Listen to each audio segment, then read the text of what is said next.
लोग डर के मारे बेहोश हो जाएंगे। दो समूह, जो डर के मारे बेहोश हो जाते हैं और जो सीधे खड़े रहते हैं। तो मैं इस डर के मामले में कुछ बातें कहना चाहता हूं, क्योंकि अक्सर यीशु अपने शिष्यों के पास आते थे। मैं आपको सभी संदर्भ नहीं दिखाना चाहता, लेकिन वह अक्सर कहते थे डरो मत या मत डरो। यहां तक कि उनके पुनरुत्थान के बाद भी यूहन्ना के सुसमाचार अध्याय 20 की ओर मुड़े। आप यूहन्ना 20 में पढ़ते हैं, यहां पद 19 में लिखा है, यूहन्ना 20:19, शिष्य एक बंद कमरे में थे, यहूदियों के डर से वहां बंद थे।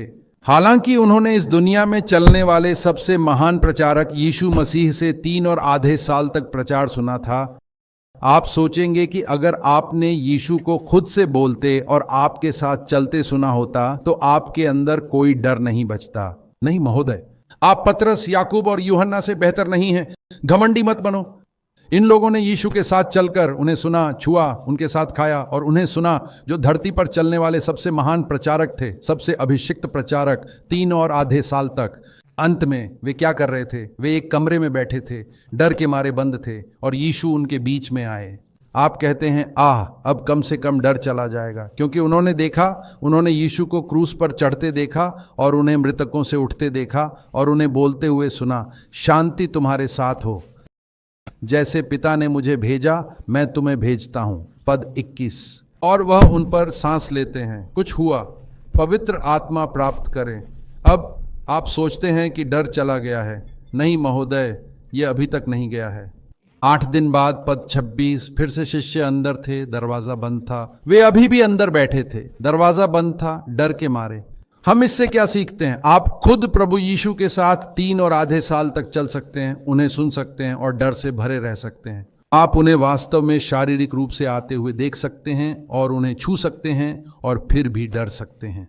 आप उन्हें आप पर सांस लेते हुए और कहते हुए सुन सकते हैं, पवित्र आत्मा प्राप्त करें, और फिर भी डर सकते हैं। वह डर कब गायब हुआ? जब वे पवित्र आत्मा में बपतिस्मा लिए गए थे पेंटेकोस्ट के दिन। इसलिए मैं बार बार जन्मे मसीहियों से कहता हूं, आपको क्या चाहिए? आपको पवित्र आत्मा और आग में बपतिस्मा की आवश्यकता है। आपको केवल पानी में डूबने की आवश्यकता नहीं है। आपको यीशु द्वारा पवित्र आत्मा और आग में डूबने की आवश्यकता है। फिर पेंटेकोस्ट के दिन अचानक उन्होंने दरवाजे खोले और वे बाहर आ सके। जो 3 और आधे साल तक यीशु के साथ चलने, उन्हें सुनने, मृतकों से उठते हुए देखने, उनके सांस लेने से पूरा नहीं हो सका। मुझे लगता है कि वे वहां फिर से जन्मे थे शायद।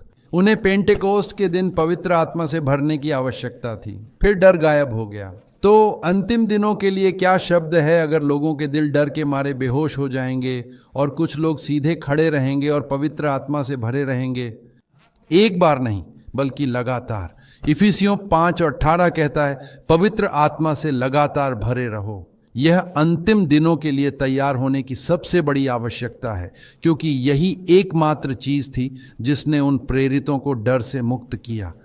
आप अभी इस तरह का संदेश सुन सकते हैं और मैं आपको कई बातें बता सकता हूं जो आपको शिक्षित करेंगी, ताकि आपको अंतिम दिनों में किसी भी चीज से डरने की आवश्यकता ना हो। लेकिन क्या आप सोचते हैं कि मैं यीशु से बेहतर प्रचारक हूं? नहीं। आप डर के खिलाफ सबसे अभिषिक्त उपदेश सुन सकते हैं और संकट के समय में आप डरेंगे।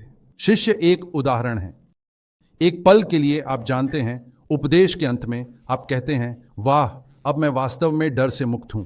लेकिन यह पहली बार नहीं है जब हमने इस मंच से डर के खिलाफ प्रचार किया है। हम एक पल में उत्तेजित होते हैं, लेकिन यह गायब हो जाता है, यह वाष्पित हो जाता है। और यह कई अन्य चीजों के लिए सच है। हम एक बैठक में कुछ के बारे में दोषी महसूस करते हैं और यह कुछ समय बाद वाष्पित हो जाता है।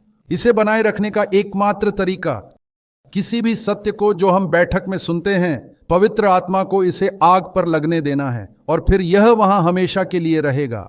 अन्यथा यहां तक कि परमेश्वर का वचन भी बासी हो सकता है। क्या आपको लगता है कि यह निंदा है? क्या आप जानते हैं, पुराने नियम में उन्हें मन्ना मिला। यह पूरी तरह से मानव द्वारा अछूता था, स्वर्ग से चमत्कारी भोजन। कोई भी मानव स्वर्ग से गिरा हुआ भोजन नहीं चखा सिवाय उनके।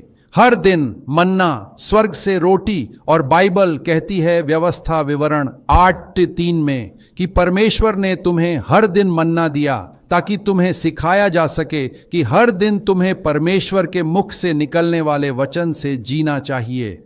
तो मन्ना परमेश्वर के वचन की एक तस्वीर थी, लेकिन आप जानते हैं कि उस मन्ना का क्या हुआ अगर आपने उसे 24 घंटे के लिए रखा? सिर्फ 24 घंटे। अगले सुबह तक बाइबल कहती है ये सड़ने लगा, ये बासी हो गया। आप एक संदेश सुनते हैं और 24 घंटे में ये आपके लिए बासी हो सकता है।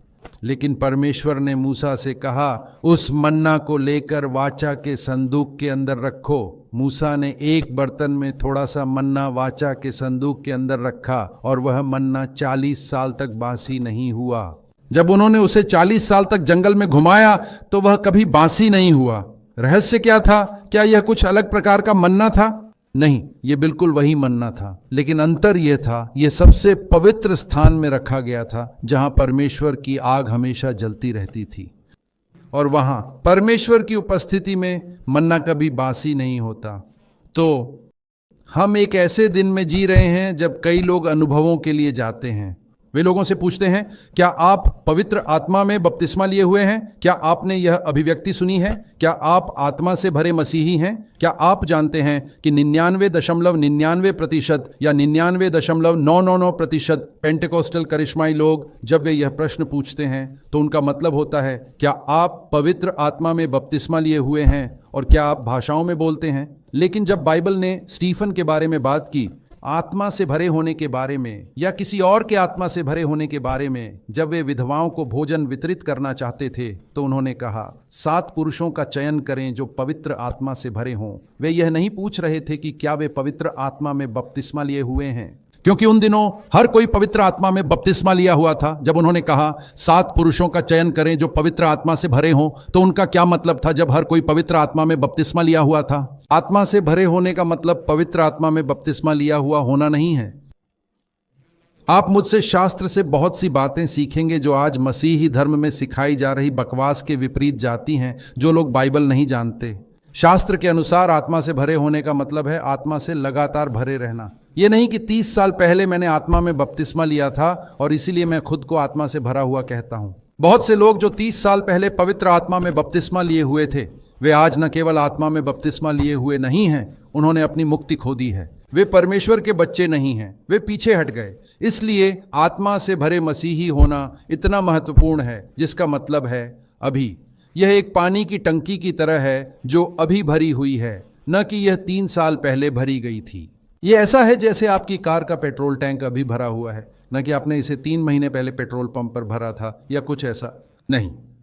आत्मा से भरे हुए, आत्मा से परिपूर्ण। तो अगर हमें ताज़ा रहना है तो हमें लगातार ऐसा ही रहना चाहिए। तो कृपया इसे ध्यान में रखें।